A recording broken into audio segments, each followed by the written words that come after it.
Bonjour, bienvenue à Lumière du Monde, votre magazine diocésain télévisé. Jasmin Lemieux-Lefebvre avec vous, en compagnie de Marie-Josée Girard. Bonjour Marie-Josée. Allô Jasmin. Alors, développement et paix et carême riment maintenant, hein, c'est traditionnel maintenant. Il y a le carême de partage qui se déroule à chaque année. Mais oui, vous le voyez, la dignité humaine, c'est le thème de cette année. Alors, Développement et paix, vous le savez, qui est un mouvement parrainé par les évêques catholiques du Canada. Alors, on vous parle un peu plus du thème, mais aussi de la mission de Développement et paix à travers une entrevue que l'abbé René Tessier a réalisée pour vous en compagnie de M. Pascal-André Charlebois. Et également, à Québec, on est vraiment choyés parce que ça bouge pour nous, les jeunes. Il y a plusieurs initiatives qui reviennent à chaque année. Oui, et puis au début de chaque année, il y a la fameuse montée à dos qui réunit des jeunes du secondaire et du cégep. Alors, notre archevêque Gérald Cyprien Lacroix était sur place et ECDQ aussi. On commence l'émission en vous parlant de l'école du dimanche, en fait. Vous savez que depuis quelques années déjà, il n'y a plus d'enseignement religieux qui se fait dans les écoles. Alors, pour pallier à ça, il y a des initiatives paroissiales, il y a des initiatives locales. Alors, notre reporter Linda Doyon vous trace les lignes, en fait, de quelques-unes de ces initiatives. Bonne émission.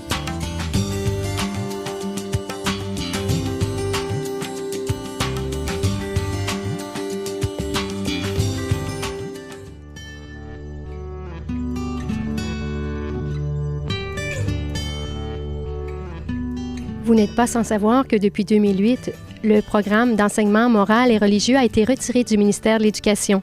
Il n'est donc plus enseigné à l'école publique. Pour suppléer à ce manque, l'Église catholique offre davantage de formation chrétienne. Heureusement, plusieurs paroisses permettent de vivre des démarches catéchétiques pour répondre aux besoins des parents et des enfants qui veulent développer leur foi. Dans ce bref reportage, nous vous présentons la situation actuelle et quelques projets vécus dans les communautés chrétiennes. Quels sont les événements qui ont amené les paroisses à offrir de la formation chrétienne? Je pourrais parler de 3 dates qui ont marqué ce cheminement-là. Au tournant de 1983, où les écoles ont cessé de préparer les enfants au sacrement. Alors là, ça a été une prise en charge de cette initiation sacramentelle-là, c'est comme ça qu'on l'appelait, en paroisse. Ensuite, en 2002, au tournant de 2002, là, ça a été la fin de l'animation pastorale à l'école, alors que au primaire et au secondaire. Alors, ça a été... Dans les écoles publiques, on retrouve le service d'animation à la vie spirituelle et l'engagement communautaire maintenant, mais c'était la fin en 2002 de la pastorale à l'école. Et 2008, c'est assez récent à notre mémoire, c'est la fin de l'enseignement moral et religieux catholique, qui est maintenant là, les cours d'éthique et culture religieuse. Alors, on commence dès l'âge de 3 ans. Il y a même quelques jeunes qui arrivent un petit peu plus tôt avec les ateliers créatifs à saveur d'évangile qui sont tous les dimanches matins et qui sont d'ailleurs suivis depuis quelques semaines par la préparation de la chorale de nos messes familiales. C'est tout neuf. Et puis ensuite, on a l'initiation à la prière, on a une catéchèse sur les paraboles, aussi la catéchèse au fil des saisons. Et d'une catéchèse à l'autre, on prépare les sacrements qui sont pardon, Eucharistie, puis confirmation. Et donc, ces 3 sacrements d'initiation à la vie chrétienne sont entrecoupés par les catéchèses que je vous ai citées. Et puis, par la suite, on a la pastorale jeunesse qui s'occupe jusqu'à l'âge de 35 ans de nos jeunes, donc depuis l'adolescence jusqu'aux jeunes adultes et puis aux jeunes parents aussi. La catéchèse de mariage, bien sûr, les groupes alpha, donc des rencontres, des dîners pour ensuite échanger sur la parole de Dieu ou sur différents thèmes de la foi qui peut interpeller les jeunes. C'est souvent des couples qui viennent là. Dans les parcours alpha, et nous avons aussi l'école d'évangélisation Saint-André pour un plus large public d'adultes. Ça a commencé avec des groupes d'enfants, et puis des 6-12 ans, et ça s'est développé. Les plus petits voulaient participer aussi aux rencontres. Alors, il y a eu les Agnelets de Jésus, les 3-5 ans, ensuite les Brebis de Jésus. Et ça s'est développé, puis maintenant, il y a des parcours, pas des parcours, mais des rencontres qui se font en famille. Donc, on appelle ça la bergerie du dimanche. Je dirais, on a toujours été dans l'intergénérationnel parce que plus les enfants vieillissent, plus les enfants cheminent, plus ils ont le goût de s'investir Alors, ils vont devenir eux-mêmes animateurs, serviteurs de la parole au sein des groupes. Donc, souvent, dans les groupes d'Agnelais, ça va être les plus vieux, les pastouraux, qui sont plus de l'âge de 12 à 15 ans, qui vont animer avec des adultes les tout-petits. Donc, ça leur permet de s'engager en Église et ça leur permet de cheminer là, au sein du mouvement. Et on retrouve facilement aussi des familles, mais aussi des personnes d'un certain âge, des grands-parents, qui viennent accompagner leurs enfants et qui participent aux rencontres aussi.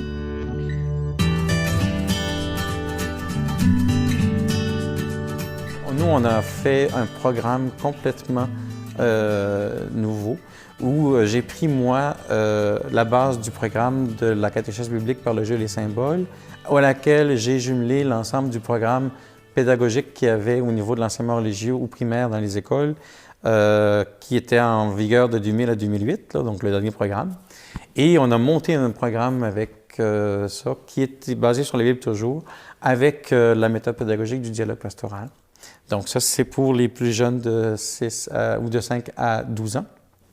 Pour les ados, parce qu'on a aussi des ados en catéchèse, dans ce cas-là, on a une méthode pédagogique qui est beaucoup centrée sur le dialogue pastoral toujours, mais basée sur la Bible, sauf que notre façon d'aborder la Bible avec les ados est un peu différente. Au lieu de toucher les textes bibliques, souvent on va aller toucher plus l'expérience, les personnages bibliques. Dans l'école des ados, on a presque la totalité de nos ados qui veulent avoir les sacrements. Donc, on propose un programme qui allie la catéchèse, donc l'enseignement de l'éducation de la foi et la préparation au sacrement, alors que chez les jeunes, la catéchèse est strictement au niveau de l'éducation de la foi.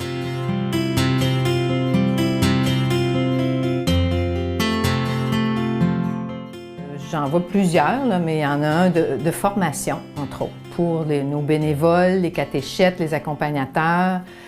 La ressource bénévole, un peu de misère à se renouveler. Alors là, un autre enjeu qui est lié avec ça, c'est d'entrer dans une offre de catéchèse aux adultes. Alors, si on veut qu'une ressource bénévole se renouvelle, bien, il faut trouver de nouvelles ressources, alors la formation aux adultes. Un enjeu très important, puis ça, je dirais que c'est plus dans nos gens dans la communauté, nos pratiquants, même nos catéchètes, nos bénévoles. Il faut sortir catéchèse et enfance, il faut sortir de ça. On lit, ce n'est que ça, il faut que ça soit différent. Il faut sortir aussi de catéchèse, sacrement. Les parcours de formation, ça nous amène toujours à un sacrement. Il faut sortir de ça.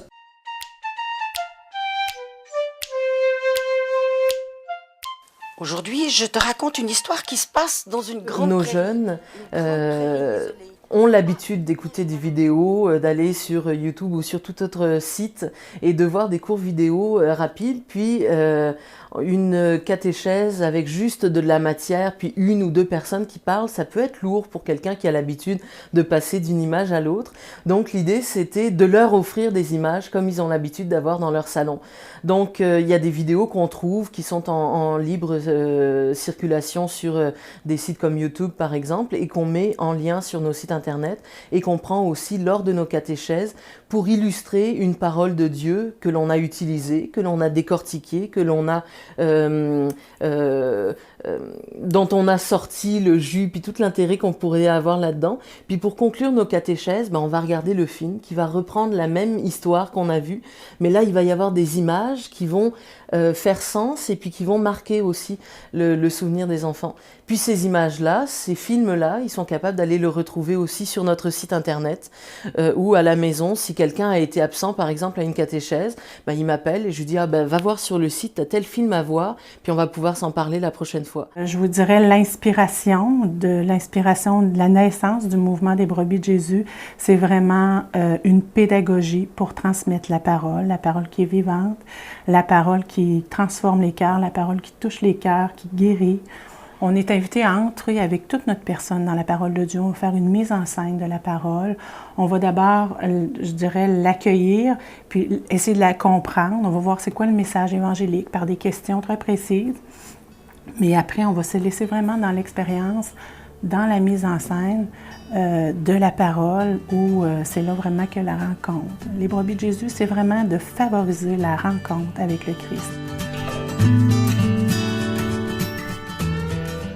Et on a regardé aussi tout le contenu de la pédagogie de l'enseignement religieux dans les écoles. Et là, j'ai intégré du programme de l'école à l'intérieur du programme que nous on avait. Et on a remonté tout le programme au complet en mettant l'accent sur 3 éléments. La connaissance de Dieu, donc le contact avec Jésus, la prise de contact avec Jésus au niveau des premières années, l'apprentissage de la prière et aussi le développement de la spiritualité. Puis, ce qu'on réalise, c'est que c'est par les tout-petits, les 3 ans, là, quand on commence un groupe d'agnolais, ben, les parents n'ont pas le choix de rester. Puis là, ben, ils voient, ils participent, ils entendent la parole, on les accueille au nom de Jésus aussi. Puis, souvent, c'est là qu'il va y avoir un retour à l'Église, où les gens vont se sentir interpellés, ou vont vouloir donner un coup de main. Et puis, c'est ce qui est arrivé dans la bergerie du dimanche, c'est que c'est les parents qui ont accompagné leurs tout-petits qui maintenant animent les rencontres. Moi, j'ai des parents qui arrivent ici et qui me disent « Monsieur Fortin, c'est le fun, mon fils a appris le signe de croix la semaine passée, il me l'a montré. » Ça veut dire que le parent ne savait pas le signe de croix avant. Alors, il n'y a pas un jeune qui part du même endroit. Avec la catéchèse, on met une petite graine. On ne sait pas ce qu'elle va faire la graine. On n'a aucune idée de ce qu'elle va faire la graine. On ne sait pas ce qui va se passer à la maison, mais la graine est là. Mais depuis 2 ans, je dois dire que je suis allé vers une nouvelle clientèle, et ça, c'est intéressant, les grands-parents. Cette année, j'avais 2 nouveaux qui étaient des grands-parents. Je remarque que les grands-parents, dans une rencontre de catéchèse, ont une dynamique et une approche avec les jeunes qui est plus facilitante. Et en plus, il y a une plus grande disponibilité. C'est qui ce monsieur qui court là-bas au fond? Regardez comme il est pressé, il arrive! Ah, je le connais, c'est Jairus. Moi, je souhaite que de plus en plus on utilise le multimédia comme ici ECDQ TV aussi qui font un travail incroyable pour diffuser l'information. Donc effectivement qu'on utilise le plus possible des supports que les jeunes ont l'habitude d'avoir, parce que les jeunes n'utilisent plus beaucoup le livre, même si le livre est encore pertinent, mais le livre est déjà passé date. Il faut l'utiliser, mais c'est pas tout seul qu'on l'utilise. Bien sûr, quelqu'un qui est un bon animateur, qui a l'art de faire des images avec sa voix et avec ses gestes, c'est important, mais il faut aussi autre chose, il faut des images qui bougent, parce que c'est comme ça, c'est le langage des jeunes à l'heure actuelle, donc il faut leur parler avec leur langage. Je l'invente pas, c'est l'évangélisation depuis toujours, et dans les textes du Vatican sur la nouvelle évangélisation, on nous dit utiliser des méthodes nouvelles, et le multimédia c'est vraiment une méthode nouvelle qui est facile d'accès, facile à utiliser et qui marque immédiatement les esprits de nos jeunes.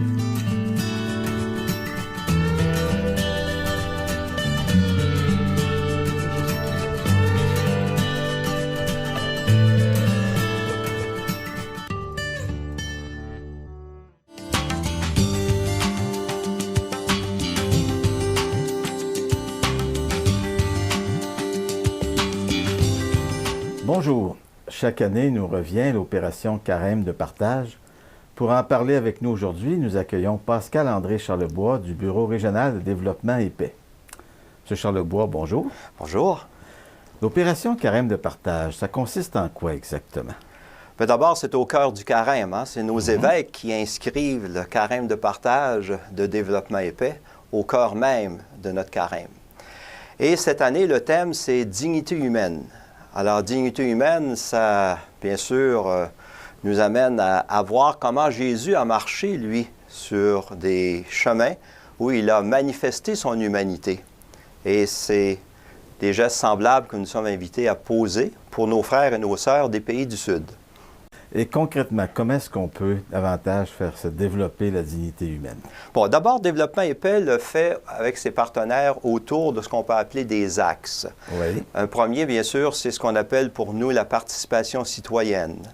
On peut parler de la gestion et du contrôle des ressources naturelles, l'égalité entre les hommes et les femmes, la justice écologique et, bien sûr, lorsqu'il y a des secours d'urgence, eh bien, la reconstruction.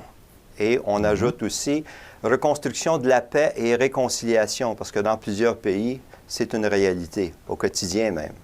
Reconstruction de la paix, c'est tout un travail, ça? C'est tout un travail, mais dès qu'on y croit, il y a d'autres personnes qui portent cette réalité-là. Hein. Nous, ce sont des partenaires que nous avons dans les pays. On parle maintenant de 90 partenaires, une présence dans plus de 22 pays. Ouais. Alors, si on prend l'exemple de l'Afghanistan, il y a un partenaire là-bas que l'on appuie qui s'appelle le Centre de ressources pour les femmes afghanes. Alors, c'est un partenaire qui accompagne ces femmes-là. D'accord. Maintenant, à l'échelle d'ici, parce que ça commence aussi par l'effort qu'on est appelé à consentir nous-mêmes dans le cadre du carême, il y a notamment, je crois, la quête du 5e dimanche du carême dans les paroisses. Exact. On l'appelle bien sûr la quête, mais il faut réaliser que c'est un partage de notre pain quotidien. Hein? Pain quotidien avec nos frères et nos sœurs des pays qui sont loin de nous des fois, mais qui sont très près. On a juste à penser à notre épicerie, là. Hein? Qui nourrit qui? Les légumes, les fruits que je mange. Où est-ce qu'on s'approvisionne? Et nos vêtements? Qui habille qui? Alors, c'est dans un esprit de partenariat qu'on est appelé à contribuer quelque peu à soutenir les partenaires de développement épais, les groupes partenaires avec qui vous travaillez. Exact. Et pendant le carême, le don que l'on fait, que l'on confie à Développement épais, il y a 90 % de ces dons-là qui permettent d'accompagner des partenaires dans des programmes de longue durée. Et il y a un 10 % qui est mis en réserve pour répondre rapidement lorsqu'il y a une catastrophe naturelle, lorsqu'il y a des besoins de secours, de première nécessité. Ça, évidemment, ça ne peut pas se planifier. Les secours d'urgence ne peuvent pas se planifier et on pourrait dire aussi que 10 % d'un carême de partage qui permet de recueillir 8 millions, c'est très peu. Mais il faut garder à l'esprit qu'il y a à ce moment-là des personnes qui posent un geste de don désigné à Développement épais. Prenons à titre d'exemple ce qui se vit présentement en Haïti. Ça ne fait pas tellement longtemps, là, 3 ans. 3 ans maintenant, oui. Hein, on a pu réagir rapidement parce qu'il y avait des partenaires sur place, qui avaient déjà un réseau très social de bâtis. Mais là, on est en train de reconstruire 400 maisons. Ce n'est pas Développement épais qui les reconstruit. C'est les personnes là-bas sur place. Alors, ils fabriquent même les blocs de ciment et ils se prennent en main et ils ont un mot de fierté. C'est pas nous, c'est qui? En voulant dire, si c'est pas nous qui construisons ces maisons-là, c'est qui? Mais ce chantier-là a quand même été possible grâce au soutien de Développement épais. Et il a été possible grâce à Développement épais, mais grâce aux personnes qui ont confié à Développement un don. Vous savez, c'est 27 millions de dollars que la population a confié à Développement épais au lendemain du séisme. Là. Et il y a déjà 20 millions d'engagés dans la reconstruction. Et c'est du concret, là. Quand il y a un programme de reconstruction, c'est évident que le but, c'est de former communauté avec les personnes. C'est de faire en sorte que ces personnes-là découvrent quels sont leurs leaders et qu'ils découvrent aussi qu'elles ont une capacité de prendre parole. Hein? Quand on dit accompagner les plus pauvres parmi les plus pauvres, c'est aussi des gens qui, pendant des années, n'ont pas eu les moyens de prendre parole, de revendiquer leurs droits, d'exprimer leur dignité. Lorsque des personnes se prennent en main, mais à ce moment-là, ces leaders-là qui ressortent deviennent des personnes qui les représentent. Et aussi, ils développent un sens d'appartenance à leur projet. Vous savez, l'infrastructure, là, l'eau qui arrive dans les maisons et les latrines qu'il y a dans chacune des maisons, eh bien, ils se disent, c'est à nous, là, il faut en prendre soin à l'avenir. Et ces maisons-là aussi sont construites pour résister aux cyclones et aux tremblements de terre. Ah, ça, je pense que c'est une amélioration importante. C'est très significatif et aussi, je vous disais tantôt, ils disent, si c'est pas nous, c'est qui? Mais aussi, ils disent, c'est maison solide pour la vie. Solide pour la vie. Bien, écoutez, c'est sûr qu'il y aurait bien d'autres choses à dire, mais c'est déjà un aperçu intéressant qui, je pense, devrait encourager tout le monde à essayer de faire sa part à l'occasion du carême de partage. Et oui, c'est une invitation à la population et à la population de partager une partie de leur pain quotidien pour des sœurs et des frères qui ne sont pas si loin que nous lorsqu'on y pense vraiment. Oui. Bien, M. Charlebois, merci beaucoup. Merci à vous, M. Tessier.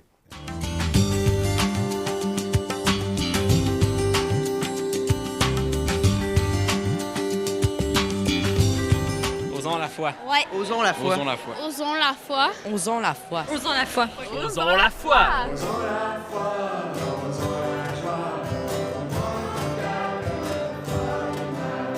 Osons la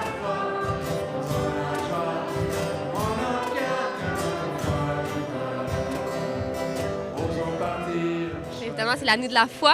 Donc, c'était un thème, c'est comme immanquable. Là. On ne pouvait pas parler de la foi en l'année de la foi, comme l'invitait notre pape, notre évêque aussi à sa suite. On avait fait un brainstorming avec différents verbes. Puis oser, c'est vraiment quelque chose qui était retenu parce que c'est important d'oser, surtout. C'est toujours quelque chose de particulier. Il faut avoir une certaine audace pour pouvoir avancer dans la foi.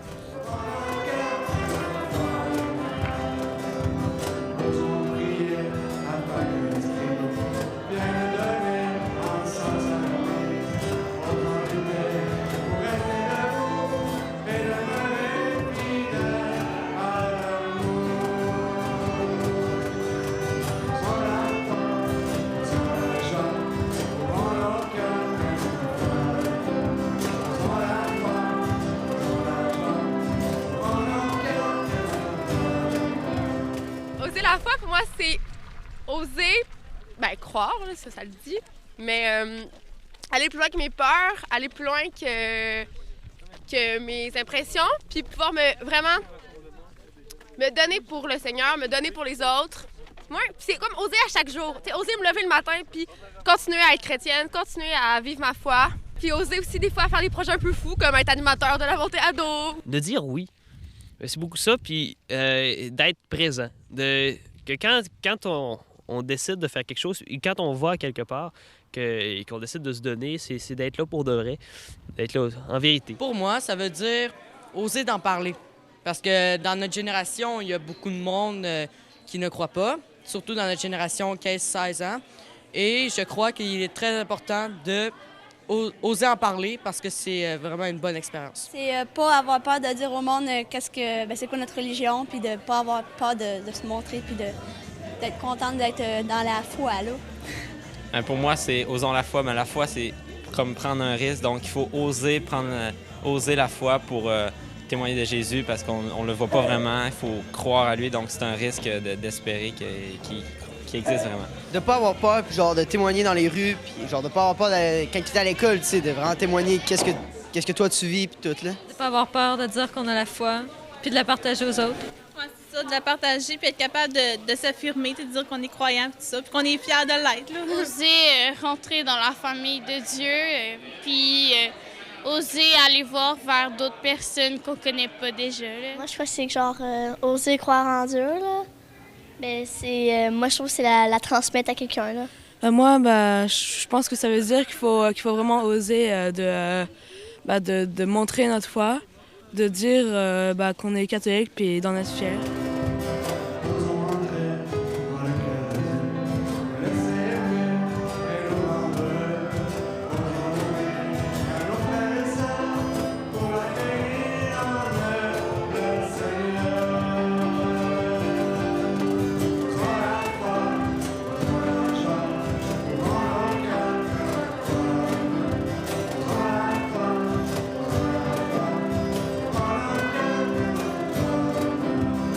De voir les jeunes qui ouvrent leur cœur. Ils vivent de quoi, vraiment? Ils osent partager. Il y en a qui sont peut-être plus gênés, mais entre eux, je vois se parler. Juste le fait qu'ils voient d'autres jeunes, l'objectif est accompli parce qu'ils voient qu'ils sont pas tout seuls. Puis là, ça donne le goût de continuer dans la foi, d'aller plus loin. Comme Monseigneur le disait ce matin, là, c'est ensemble qu'on regarde la foi tout seul. Là, ça marche pas. Je suis très content de ma journée. En fait, j'ai commencé ma journée en demandant à l'Esprit Saint de venir parler pour moi et de venir faire son travail, en fait. C'est ça que je disais. Dis-moi, je suis juste là pour parler en avant, toucher les cœurs, c'est ton travail. Et puis, c'est ça. Et moi, on est juste là pour être là parce qu'on a besoin de quelqu'un, mais c'est lui qui fait la job, puis je pense qu'il fait sa job. Moi, c'est ma première expérience, puis honnêtement, je pense que je reviendrai parce que c'est vraiment trippant. Là, on fait des belles activités, c'est le fun, puis on a des beaux témoignages, là. C'est le fun. Je trouve ça vraiment le fun. L'activité de dehors, c'était vraiment plaisant. Ça m'a dégourdi les jambes, là, parce qu'on avait juste resté assis. À matin, je suis allée dans l'atelier Osons la différence. C'était vraiment, vraiment le fun. Ça m'a vraiment appris. C'était la différence entre l'amitié et l'amour. Puis là, on a tous vu ça. On a vu dans le sujet avec Yves Guérette, vraiment un bon animateur. C'était vraiment le fun. Moi, je trouve ça vraiment bien. Je trouve que c'est mieux que je pensais. J'ai eu un atelier, là, c'était vraiment intéressant, là, puis vraiment formateur, là.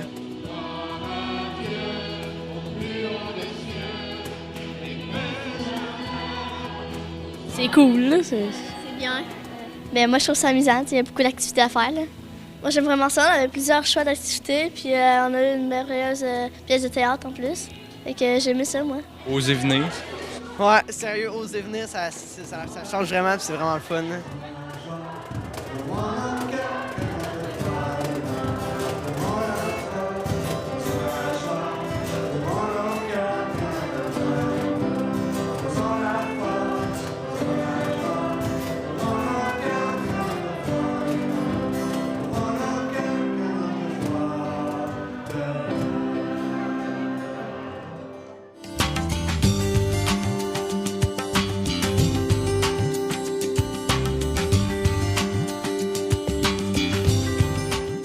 Osons la foi. Je pense que c'est un thème qui s'adresse pas juste aux ados, mais pas mal à tout le monde, en fait. Puis, c'est sûr, justement, en ce temps de carême, je pense que c'est le moment idéal pour poser des actes de foi. Alors, je nous mets au défi d'essayer d'en faire un peu plus pendant ce temps particulier. Absolument. La semaine prochaine à l'émission, on vous parle d'Église et des médias sociaux. C'est la 3e partie de notre entretien avec l'archevêque émérite Maurice Couture, l'archevêque de Québec. Il nous parle de son ministère épiscopal à Québec et aussi la Maison des enfants, une initiative des Sœurs de Jésus-Marie. Alors, on se dit à bientôt.